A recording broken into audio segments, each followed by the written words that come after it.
semuanya, welcome back to Delia Kadina YouTube channel. Kali ini kita akan belajar fisika ya, khususnya materi keseimbangan benda tegar. Yuk langsung saja.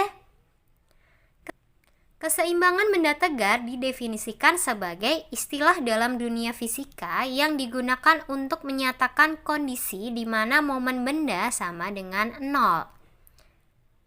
Nah, untuk mencapai keseimbangan benda tegar ini diperlukan syarat-syaratnya. Terdapat 3 syarat untuk benda yang dikatakan seimbang. Yang pertama, benda seimbang translasi atau secara linear ya. Syaratnya adalah sigma F sama dengan 0 atau total gaya yang ada harus sama dengan 0. Lalu jika benda seimbang rotasi, itu sigma torsi sama dengan 0. Ingat kan torsi itu apa? Torsi itu momen gaya ya. Jadi total momen gaya yang ada harus sama dengan 0. Lalu ada juga syarat benda seimbang translasi dan rotasi. Nah, kedua syarat itu harus ada, yaitu sigma F sama dengan 0 dan sigma torsi sama dengan 0. Terdapat 3 jenis keseimbangan benda tegar. Yang pertama, keseimbangan stabil. Keseimbangan stabil adalah keseimbangan di mana jika suatu benda dipengaruhi gaya, maka benda tersebut akan kembali pada posisi semula. Contohnya, sebuah kelereng yang diletakkan di topi ulang tahun yang berbentuk kerucut.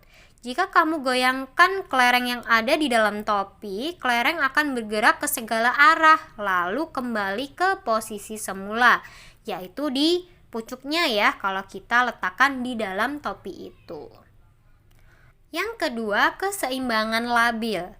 Keseimbangan labil adalah keseimbangan yang dialami benda yang dimana jika diberikan sedikit saja gangguan atau gaya, benda tersebut akan berpindah dan tidak dapat kembali ke posisi semula.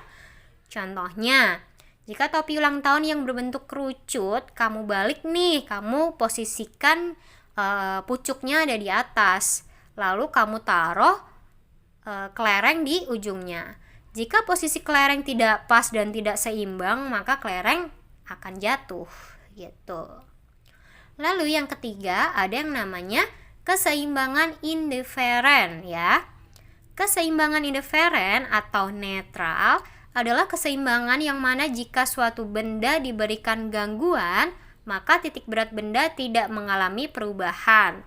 Contohnya, jika kelereng kita letakkan di tempat yang datar, kelereng yang diberikan gangguan tidak akan berubah titik beratnya. Titik berat kelereng tersebut akan selalu berada di pusat kelereng tersebut. Langsung saja yuk biar lebih paham kita ke contoh soal. Seorang anak bermasa 45 kg berdiri di atas tong 45 kg di atas sebuah papan kayu yang bermasa 150 kg yang bertumpu pada tonggak A dan C. Jika jarak anak dari titik A adalah 1 meter dan panjang papan kayu AC adalah 5 meter, tentukan gaya yang dialami tonggak A. Untuk mengerjakan soal ini, kita menggunakan syarat benda seimbang rotasi, yaitu sigma torsi sama dengan 0. Kalian harus ingat lagi ya, rumus dari torsi adalah F dikali R. Maka besaran yang diketahui di soal yaitu massa kita ubah dulu ke besaran gaya ya. Dalam hal ini adalah gaya berat. Pertama kita cari dulu gaya berat dari si beban yaitu anak dan tongnya ya. W anak ditambah W tong. Gaya berat itu kan massa dikali gravitasi. Langsung saja kita masukkan angkanya, massa anak 45 dikali gravitasinya 10 ditambah massa tongnya juga 45 dikali gravitasinya 10 didapatkan WB-nya adalah 900 Newton.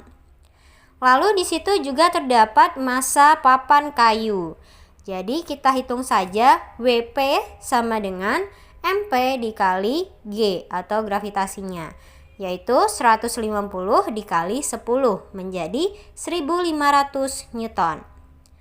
Karena di sini kita mencari gaya yang dialami tonggak A atau gaya NA, gaya ke atas ya.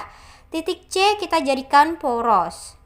Langsung saja ke persamaannya, sigma torsi C sama dengan 0 ya, karena C kita jadikan poros, yaitu kita masukkan gaya-gaya yang ada dengan aturan jam ya. Ingat-ingat momen gaya menggunakan aturan jam.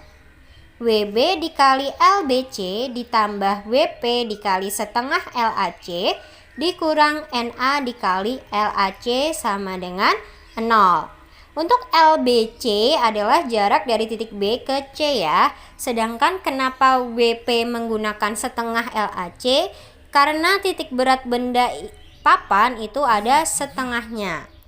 Lalu dikurang NA. NA ini arahnya berkebalikan ya dengan arah jarum jam, makanya NA-nya minus. Kita masukkan angkanya 900 dikali 4 ditambah 1500 dikali 2,5 dikurang NA dikali 5 sama dengan 0. Lalu didapatkan 3600 ditambah 3750. NA-nya kita pindah ke kanan menjadi 5 NA. Menjadi 7350 sama dengan 5 NA, dan NA atau gaya yang dialami tonggak A adalah 1470 Newton. Mudah kan? Yuk kita lanjut ke soal latihan. Seorang anak bermasa 45 kg berdiri di atas tong 45 kg di atas sebuah papan kayu bermasa 150 kg yang bertumpu pada tonggak A dan C. Jika jarak anak dari titik A adalah 1 meter dan panjang papan kayu AC adalah 5 meter, tentukan gaya yang dialami tonggak C ya.